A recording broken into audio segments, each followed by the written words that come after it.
Ya, bismillahirrahmanirrahim. Assalamualaikum warahmatullahi wabarakatuh. Apa kabarnya antum hari ini?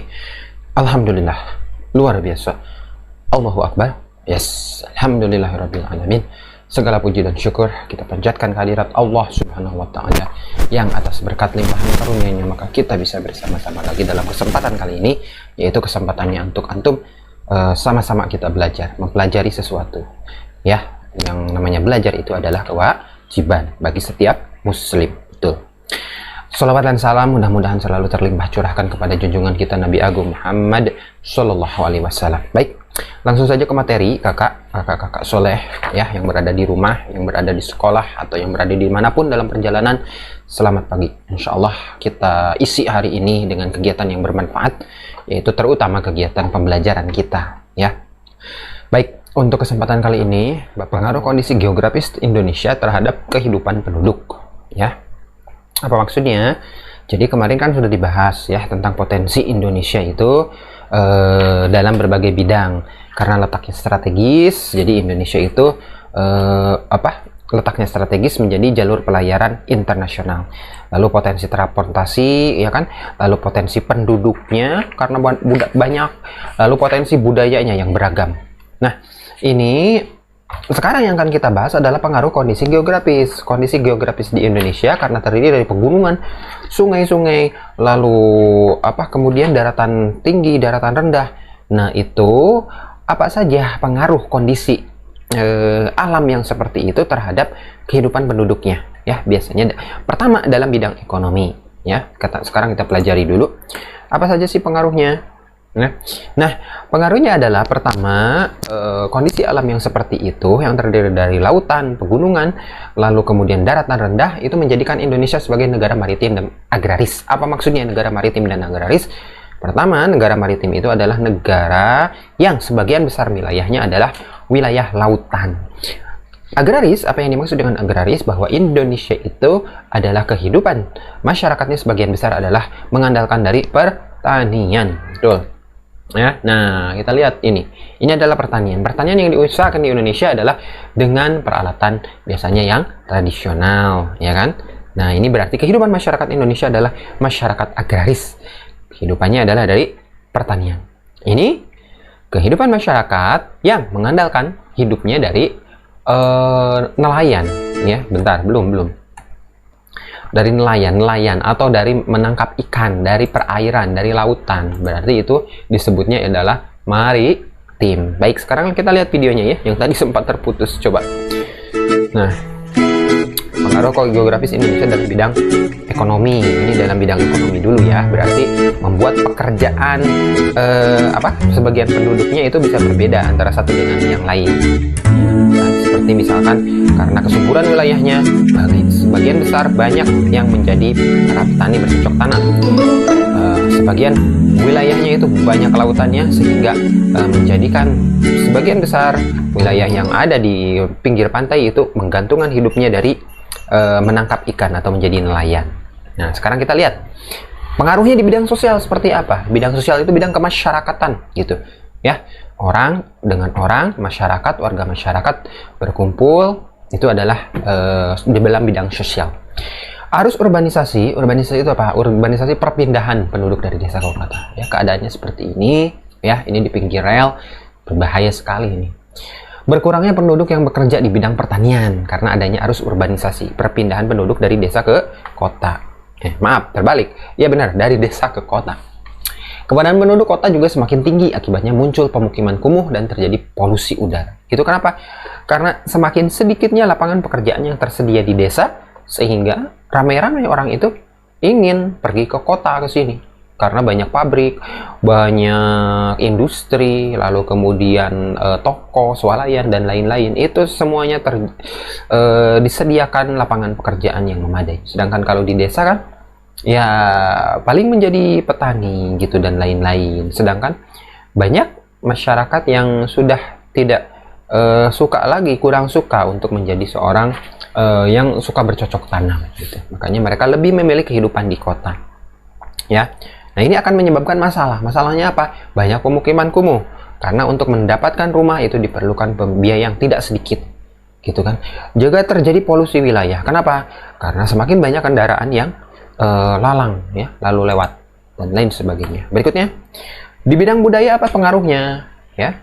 Nah, ini pengaruhnya adalah karena beberapa kepulauan Indonesia itu memiliki keberagaman suku, bangsa, budaya dan agama. Jadi banyak sekali budaya yang ada di Indonesia, ya kan?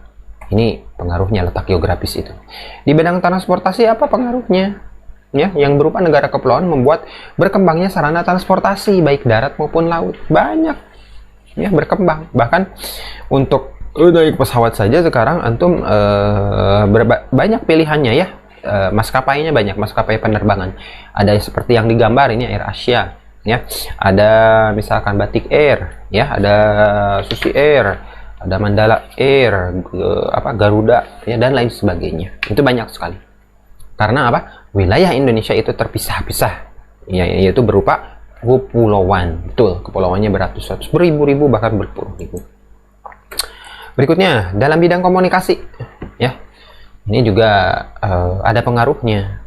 Karena tadi beragam penduduknya itu, berarti menyebabkan orang Indonesia itu berbeda-beda dalam bahasanya, ya. Jadi dalam komunikasinya itu harus senantiasa menggunakan bahasa persatuan, yaitu bahasa Indonesia gitu. Dan perkembangannya adalah bahwa harus dibangun jalur komunikasi yang lebih baik gitu dari Sabang sampai Merauke di seluruh wilayah Indonesia supaya lancarnya kegiatan komunikasi tadi gitu. Karena kalau tidak lancar ya maka akan menjadi penyebab gitu macetnya informasi dari satu daerah ke daerah yang lain. Nah, coba kita simak video ini ya. Bab 1. Karakteristik geografis wilayah Indonesia. Betul. Karakteristik geografis wilayah Indonesia. Karakteristik letak astronomis adalah letak suatu wilayah jika digambarkan pada peta. Letak astronomis ini letak astronomis Indonesia berada pada 6 derajat lintang utara sampai 11 derajat lintang selatan dan 95 derajat bujur timur sampai 141 derajat bujur timur. Oke. Letak geografis ya, adalah letak suatu wilayah sesuai dengan kenyataannya di permukaan bumi. Letak geografis Indonesia antara dua benua, yaitu benua Asia dan benua Australia, serta antara dua samudra, yaitu Samudra Hindia dan Samudra Pasifik. Di atas Samudra Pasifik, di bawah Samudra Hindia. Indonesia negara maritim. Negara maritim adalah negara yang sebagian besar wilayahnya berupa perairan. 2/3 wilayah Indonesia adalah perairan yang menyimpan sumber daya alam yang melimpah. Sumber daya alam itu harus dimanfaatkan sesuai dengan Undang-Undang Dasar 1945 Pasal 33 Ayat 3, yaitu untuk kepentingan rakyat. Sambil disimak. Coba juga sambil nyimak ini. Karakteristik kependudukan Indonesia. Berdasarkan sensus penduduk tahun 2010, jumlah penduduk Indonesia adalah sebanyak 237.641.326 jiwa. Piramida penduduk menunjukkan kelompok usia antara 15 sampai 64 tahun atau kelompok usia produktif di Indonesia cukup besar. Tingkat pertumbuhan penduduk dari tahun 2000 sampai 2010 naik sebanyak 1,48%. Pulau terpadat di Indonesia adalah Pulau Jawa.